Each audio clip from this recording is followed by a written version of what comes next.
Jaa, ei ma uhkusega ütlengi seda, et ma elasin ikka siuksel ajal.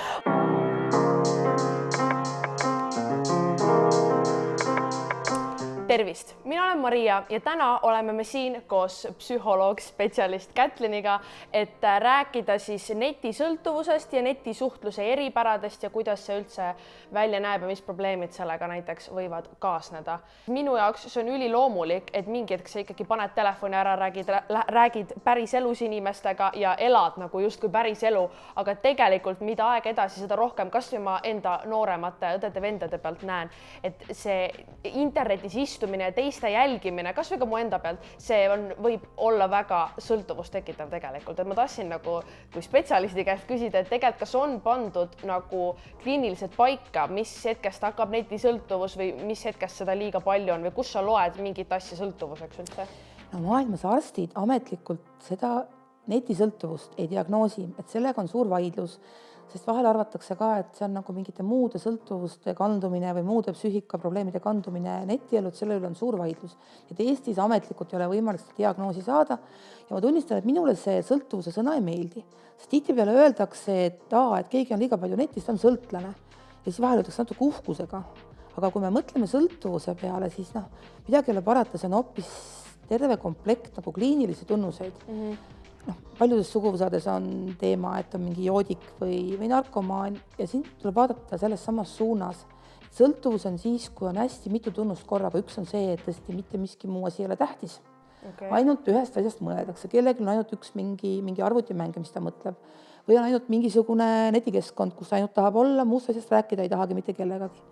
Teine asi on see, et kui ma ei saa seda oma ainet, ja, täpselt. Siis ma ei ole mitte lihtsalt natuke pahur, nagu ma olen siis, kui mul telefon on laadimata, vaid siis ma olen nagu täiesti endast väljas, masenduses, paanikas ja vot need on need kohad, kus need inimesed paigutatakse mujal maailmas, kus on mingid rehabilitatsioonikeskused, paigutada nagu ruumidesse, kus ei ole liikuvaid mööblesemeid.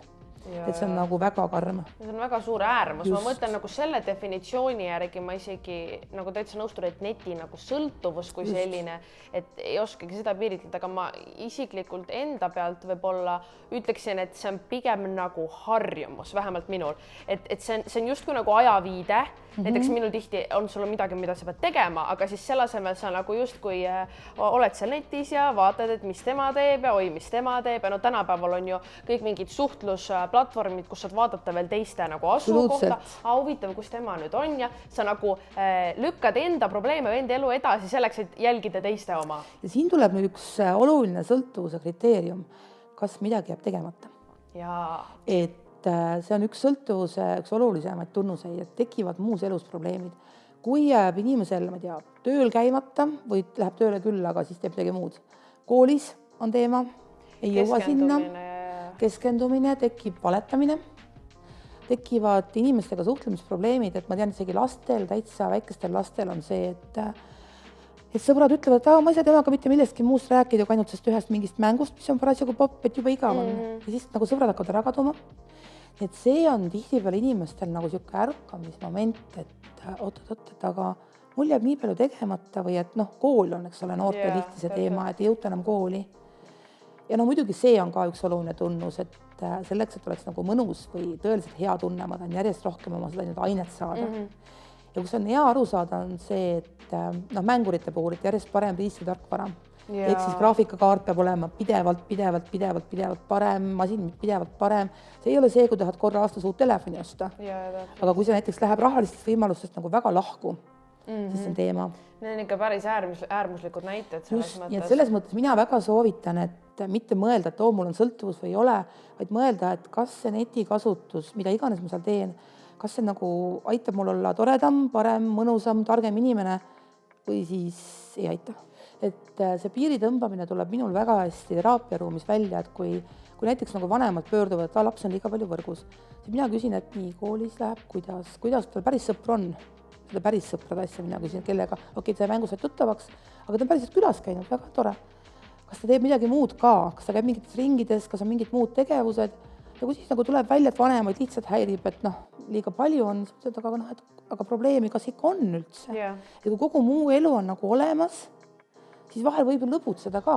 Ja siis siis on see nii-öelda väike disainimine, et kus on mõistlik netti kasutada või võib-olla enne und ei ole väga mõistlik, eks ole, aga siis nagu rääkida, et see on nagu väga suur probleem, võib-olla ei peaks. Ja küsimus on, kas kõik muu elu läheb nagu nüüd õiges suunas. Minu meelest ongi nagu just noorematel, nemad, kes sündisid sellel ajal, kus see juba oli kõik olemas. Noh, kui ma sündisin, ma vaatasin Pipi Piksukat kasseti pealt. Et nagu mul on nüüd noorem vend. Sa julged seda tunnistada? Jaa, ei, ma uhkusega ütlengi seda, et ma elasin ikka siuksel ajal, aga ongi näiteks noorem vend mul, temal on väiksest saadik on olnud iPad või telefon, see on nagu vanematele ka vaata lihtne asi, et kui on vaja nagu muid asju teha või nii edasi, on ju, aga siis see ongi võib-olla, ma mõtlen kunagi nagu vanemana ka, siis on tegelikult ülesanne nagu suunata ka võib-olla lapsi veidigi, et kui kõik muu ongi korras, siis on hästi, aga samas see piir läheb sealt ruttu, et kui see mäng või see videod, mis ta vaatab, et kui see, noh, seda on lihtne teha, seda on lihtsam on vaadata mingit videot, kui minna õue ja mõelda mingi mäng välja, mida ma nüüd mängin. Ja samas kõik videod ei ole ka ju, vabandust, crap,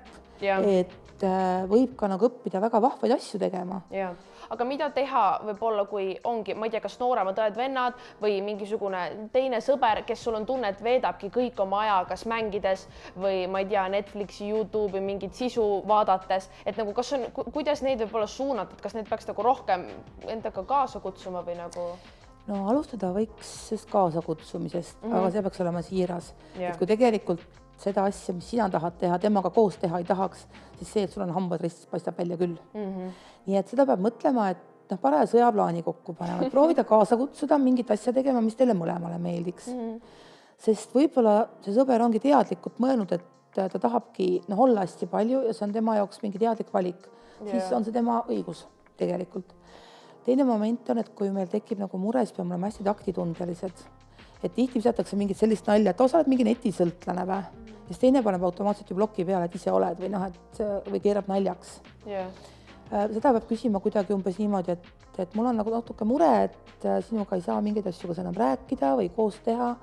Et mis hästi õrnalt, hästi pehmelt küsida. Et mida sa teed, aga kindlasti mitte hukkamõistvalt koheselt, sest siis on, nagu ma ütlesin, plokk ees. Et tunda huvi, mida see inimene teeb, mis talle seal meeldib. Et nagu miks ta teeb või mis tema see nii-öelda motivatsioon? See on psühholoogide lähenemisviis ka, et kui näiteks laps või noor saabub ruumi, siis vanemad on alati nagu rääkinud ära, et see on üks nõme asi, mis sa teed seal kõik. Ja siis hakata lihtsalt küsima, et aga seal on mingi mõte sinu jaoks, ja siis lõpuks üldse kellegiga saab nagu normaalselt rääkida. Kõigepealt hakata nagu vestlema sellest asjast, mitte olla hukkamõistev ja siis vaikselt proovida kutsuda tegema koos mingeid muid asju. Aga teine moment on see ka, et kui meile tundub, et teine teeb valesid asju netis, siis sorry, aga see on tema õigus. Selles mõttes küll. Et me ei saa nagu ennast lolliks põdeda, me saame anda märku, et me tunneme temast puudust, kui me ise tahaks temaga midagi koos teha. Et me võib-olla oleme natukene õnnetud, kui ta meiega on hästi ärritunud tihtipeale, mängib mingit oma lemmikmängu ja tal ei lähe nii hästi, siis tal on nagu hästi paha tuju, mis kandub teistele ka. Aga me ei saa sundida.